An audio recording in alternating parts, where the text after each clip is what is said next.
Waraana kaaba Itoophiyaatti hammaate tureen bakkeewwan to'annoo finciltoota Tigraay jala seenanii turanii fi ergasii humnoonni mootummaa to'atan keessaa tokko godina addaa saba Oromooti. Yeroo kanatti godinichatti wanti raawwatee jira. Bulchaa godinichaa obbo Ahmad Hassan gaafanneerra. Kamishee torbee lama gahee erga deebine.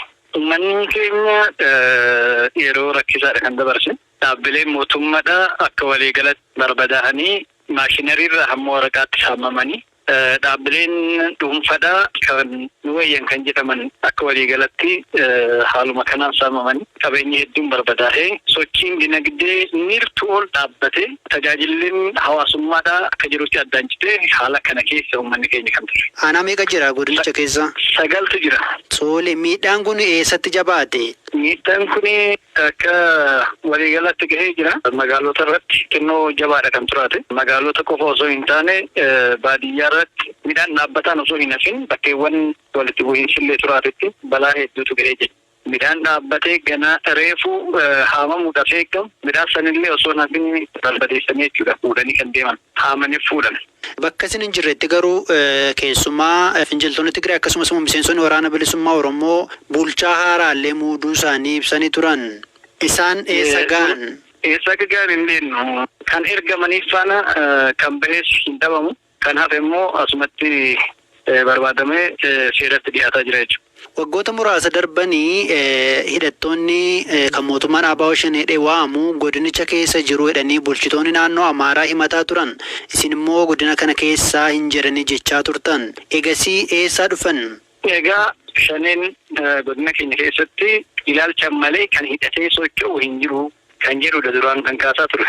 Kan dhufan wayyaanee wajjiniin dhufan. Lakkoofsaanii hangami? Ibsuu hin danda'u. Egaa amma kamisee jirtu tajaajilli ibsaa ni jira, tajaajilli bishaanii ni jira, kan baankii ni jira. Tajaajilli guutuun galamee jira. Ibsaan guyyaa 2 keessatti ibsaa jalqabsiisnee jirra. Neetworkii guyyaa 1 keessatti furre. Bishaanis akkasuma guyyaan 2 booda furamee jira. Haala kanaan tajaajila eegalamaa jira jechuudha. Kanaaf tajaajilli bu'uuraa hanqatee hin jiru jechuudha. Kan baankiidha hamma ta'e banaan jira. Kukkutanii hojii guddaa gaafatee jira. Lakkoofsi baankiilee miidhaman manneen barnootaa yookiin immoo hospitaalonni miidhaman lakkoofsaan ibsuu dandeenya? Hospitaala 5 biratu miidhamee jira. Isheen jirtu guutumtuu miidhamteetti jechuun hin danda'ama. Akkasumas dhaabbilee buufata fayyaaleedhaa hunduma keessatti saamichiin adeemsifamee jira. Manni hedduun caccabee jira. Kutaawwan tajaajila hedduun caccabaniirani. Keessumattuu istooronni akka jiranitti caccabaniirani. Kanaan alatti baankiin kamisees baatees Caffaas sanbatees kan turaate akkasumatti balaan saamicharra gahee jira. Amma koreedhaan qulqullaa'aatiidha kan jiru. Koreen suni kan ifa godhutaa jechuudha. Tole, lola sana keessatti hidhattoota qofa osoo hin taane mootummaan diroonii fayyadamee lammiilee nagaa miidhee jedhanii jiraattonni nutti himan turani. Wanna kana qorattanii bira geessanii?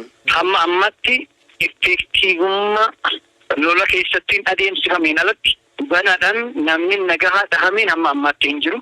Ammoo rakkoon nageenyaa si yaaddessaa? Rakkoon nageenyaa yeroo kanatti nama dhiyaachisu hin jiru. Dhaggeeffattoota keenya sagantaa BBC Afaan Oromoo kamisa galgalaa caqasaa jirtu.